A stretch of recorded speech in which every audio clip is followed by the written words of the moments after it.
যত সিনেমা আসবে সবসময় সিনেমার জন্য শুভকামনা, কারণ সিনেমা আসা জরুরি, ভালো সিনেমা আসা জরুরি। নারীদেরকে উদযাপন করার দিবস। আমি মুড়ি মাখার মধ্যে দেওয়াটা পছন্দ করি না। প্রিন্সের জন্য অনেক শুভকামনা।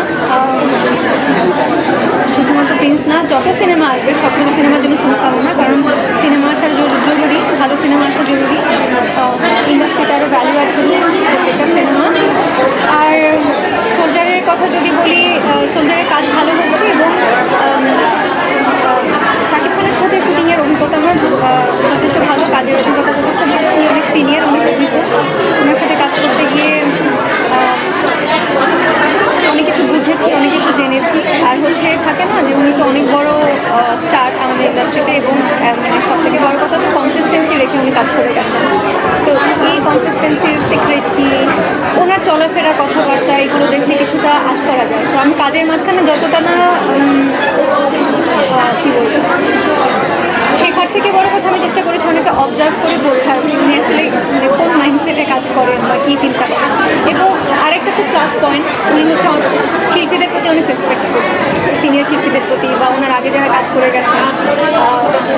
হুট করে কেউ হঠাৎ করে যদি একটু হারিয়ে যায় বা একটু পিছিয়ে পড়ে, ওনাকে আমি দেখিনি যে তাদেরকে ছোটো করে দেখে, কারণ উনি এত বড় একটা জার্নি কমপ্লিট করেছে। উনি উত্থান পতন সব দেখেছেন, তাই উনি উত্থানকেও যেমন সম্মান করেন, উনি পতনকেও তেমন সম্মান করেন।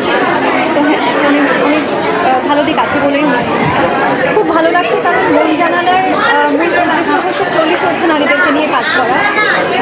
আমাদের জেনারেশনকে নিয়ে সবাই তো কথা বলে সাধারণত, কিন্তু 40 ঊর্ধ্ব যারা হয়ে যান, একটা সার্টেন এজের পরে মেয়েদের হরমোনাল অনেক চেঞ্জ আসে, ডিপ্রেশন কাজ করে। ডিপ্রেশন সব বয়সেই থাকতে পারে, কিন্তু স্পেশালি মেয়েরা তো একটা হিউজ হরমোনাল জার্নির মধ্যে থেকে যায় through out their whole life time. তো মেনোপজের কাছাকাছি চলে আসে, তারপরে হচ্ছে বাচ্চা কাচ্চা বড় হয়ে যায়, তারা সময় দেয় না, বিভিন্ন কারণে অবসাদ আসতে পারে তাদের জীবনে। এই জন্য এই মানুষগুলোর কথা শোনা, এই নারীদের কথা শোনা এবং তাদের হয়ে কাজ করা, তাদের জন্য কাজ করা এবং তাদের ভয়েস হওয়া, এটা খুব ইম্পর্টেন্ট। কারণ আমাদের দেশের অর্ধেকের বেশি জনগণ হচ্ছে নারী, শুধু আমাদের দেশে না, পুরো পৃথিবীতেই অর্ধেকের বেশি হচ্ছে নারী। তো তাদেরকে রেখে তো পৃথিবী এগিয়ে নেওয়া সম্ভব না, এবং তাদের সুস্থতা, মানে নারীরা সুস্থ থাকলে একটা পরিবার সুস্থ থাকে, সন্তানরা সুস্থ থাকে। তাই নারীদের মানসিক স্বাস্থ্য, শারীরিক স্বাস্থ্য সব কিছুর যত্ন নেওয়া অনেক বেশি জরুরি। সেটা তাদের নিজেদেরকে নিতে হবে, সেটা সমাজের নিতে হবে। তাই আমি মন জানালাকে ধন্যবাদ জানাতে চাই যে 40 ঊর্ধ্ব নারীদের কথা চিন্তা করেছেন এবং তাদের জন্য এই প্ল্যাটফর্মটা তৈরি করেছেন। আজকের আয়োজন, স্পেশালি আজকের দিনের যে অ্যারেঞ্জমেন্টটা, যে থিমটা ছিল গিফট টু গেম, এবং 3 জেনারেশনকে এক জায়গায় রেখে যে এই সেশনটা করা হয়েছে, মত বিনিময় হয়েছে আমাদের মধ্যে, সবাই সবার গল্প শেয়ার করেছে। তো 3টা জেনারেশনের মধ্যে একটা জেনারেশনের রিপ্রেজেন্টেটিভ ছিলেন ডলি জোহর, আমাদের সবার সামনে। তারপরে আমার সিনিয়র, আমাদের সবার খুব প্রিয় সাদিয়া ইসলাম মৌ আপু, উনি আর একটা জেনারেশনকে রিপ্রেজেন্ট করেছেন। আমি জেনজিকে রিপ্রেজেন্ট করেছি। তো আমি ওনাদের জেনারেশনের না, ওনাদের কাছ থেকে আমার অনেক কিছু শেখার আছে, কিন্তু আমার জেনারেশনের ভয়েস হওয়াটাও তো ইম্পর্টেন্ট, কারণ I am an adult. Gen z ঠিক আছে, but still I am an adult. এবং 3টা জেনারেশন 3 ধরনের চিন্তাধারা বহন করে। 3টা জেনারেশন এক জায়গায় থেকে তাদের চিন্তাভাবনা শেয়ার করা, এবং সব জেনারেশনের কিছু পার্টিকুলার কিছু শিক্ষা আছে, কিছু এক্সপিরিয়েন্স আছে।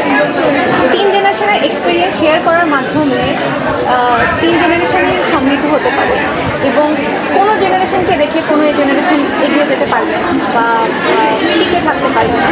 তাই আমার এই কী বলবো, আইডিয়াটা ভালো লেগেছে যে এই 3 জেনারেশনকে এক জায়গায় রেখে, এবং শুধুমাত্র এটা তো সেলিব্রিটিদের কথা বলা হলো, যে গেস্টরা এখানে এসেছেন তাদের কথা বলা হলো, কিন্তু এখানে যে সাধারণ মায়েরা আছেন তারা অনেকে তাদের মেয়েদেরকে নিয়ে এসেছেন।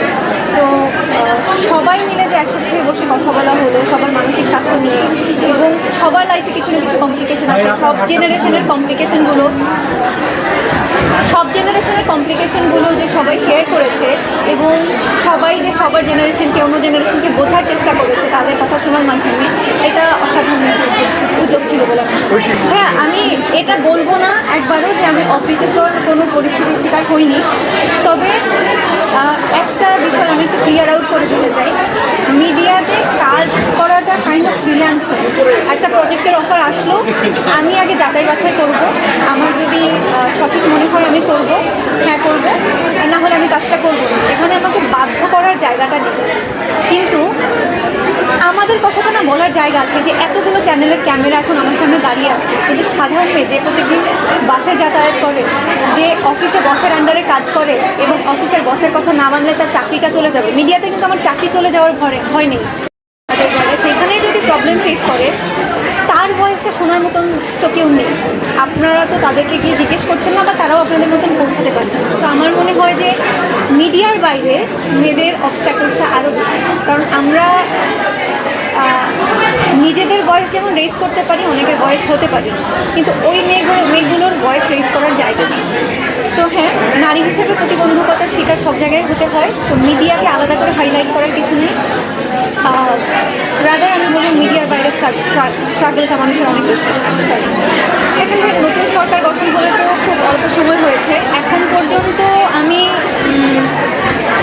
যতটুকু এক্সপিরিয়েন্স করেছি পার্সোনালি, আমি এখন পর্যন্ত খারাপ কিছু ফেস করিনি, কারণ আরও সময় ধরে দেখতে হবে। এত অল্প সময়ে মতামত দেওয়ার মতন কিছু হয়নি বা দেওয়া যায় না আসলে। তবে নারীদের জন্য সব থেকে বড় যে হুমকিগুলো, সেটা যে সরকার চলে গেছে সেই আমলেও ছিল, যেমন ধর্ষণের থেকে বড় দুঃখজনক এবং হুমকিস্বরূপ ঘটনা নারীদের জন্য কিছু আছে বলে আমার মনে হয়। সাইবার বুলিংটা নিয়ে সাইবার বুলিং আসছি, কিন্তু এই যে ধর্ষণের থেকে নেকার জন্য কাজ করা হয় না।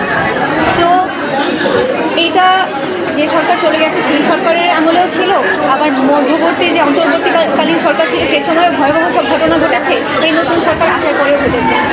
সরকারের ওপরে চাপিয়ে দিলে হবে না, আমাদের না পরিবারগুলোকে রেসপন্সিবল হতে হবে। অবভিয়াসলি সরকারের এখানে অনেক বড় রেসপন্সিবিলিটি আছে এবং সরকারকে রেসপন্সিবিলিটি নিতে হলে গোড়া থেকে নিতে হবে, কিন্তু মানুষ হিসেবে আমাদেরকে আরও উন্নত করতে হবে।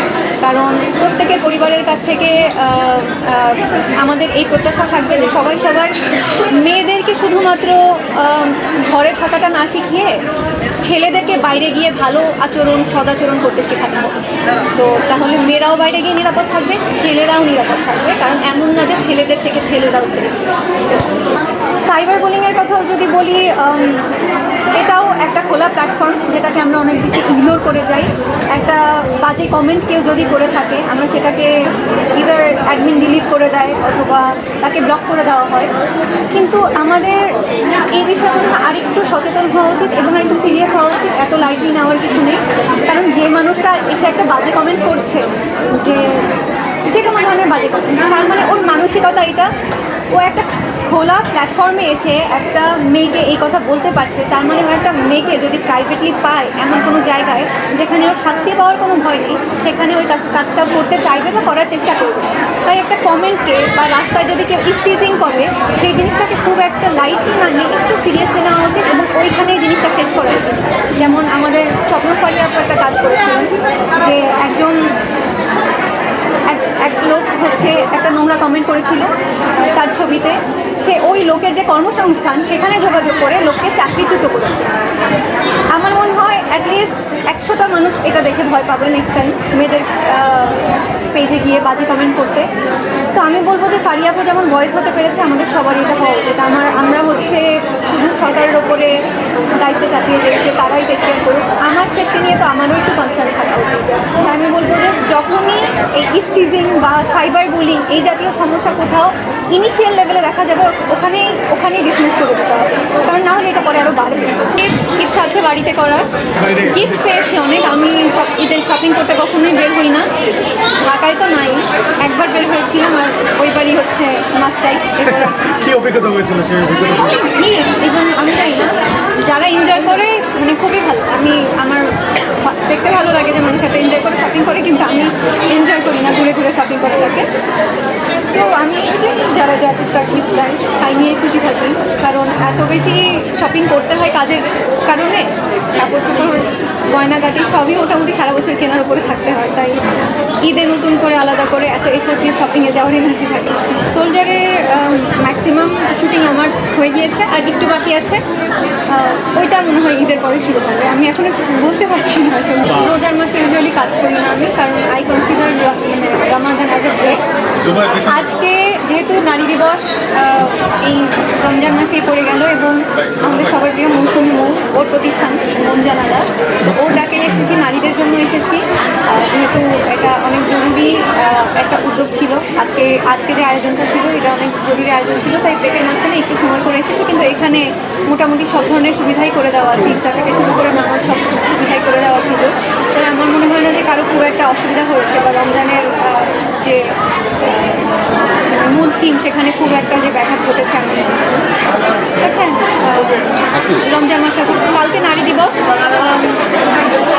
নারীদেরকে উদযাপন করার দিবস, কিন্তু শুধুমাত্র উদযাপন একদিন করলে তো হবে না। 365 দিনের বাকি 364 দিনও তো তাদের খেয়াল রাখতে হবে। একদিন উদযাপন করে বাকি 364 দিন ইগনোর করে এভাবে আসলে নারীদেরকে এগিয়ে নিয়ে যাওয়া যাবে না। তো সবার আগে নারীদের শারীরিক স্বাস্থ্য, মানসিক স্বাস্থ্য এগুলো খেয়াল রাখতে হবে। নারীদেরকে নিজেদেরকে যেমন রেসপন্সিবল হতে হবে নিজেদেরকে নিয়ে, এবং তাদের পরিবারের মানুষদেরকে রেসপন্সিবল হতে হবে, সোসাইটিকে রেসপন্সিবল হতে হবে, এবং একটা নারী বান্ধব পরিবেশ গড়ে উঠুক, তাহলে হচ্ছে মানুষ ভালো থাকবে। কারণ ওই যে মা যখন ভালো থাকে তখন তার সন্তান ভালো থাকে এবং একটা সুস্থ জেনারেশন তৈরি হয়। এই জন্য নারীদের যখন অনেক বেশি দরকার। আর সবার ঈদ অনেক ভালো কাটুক, উত্থান পতন ভালো মন্দ সবার জীবনে থাকে, কিন্তু শান্তি বজায় থাকাটা অনেক বেশি ইম্পর্টেন্ট, সবার জীবনে শান্তি থাকা। আমি মুড়ি মাখার মধ্যে জেলাতে পছন্দ করি না, কিন্তু এবার অবভিয়াসলি ঝাল ঝাল মিষ্টি মিষ্টি দুজনের জায়গা আলাদা। কিন্তু মজার ব্যাপার হচ্ছে এবার রমজান শুরু হওয়ার পর থেকে আজ পর্যন্ত আমি আলহামদুলিল্লাহ কোনো ভাজা পোড়া খাইনি, না পেঁয়াজি না বেগুনি, এরকম কিছুই খাইনি। তার মানে এই না যে আমি পছন্দ করি না, আমি খুব পছন্দ করি।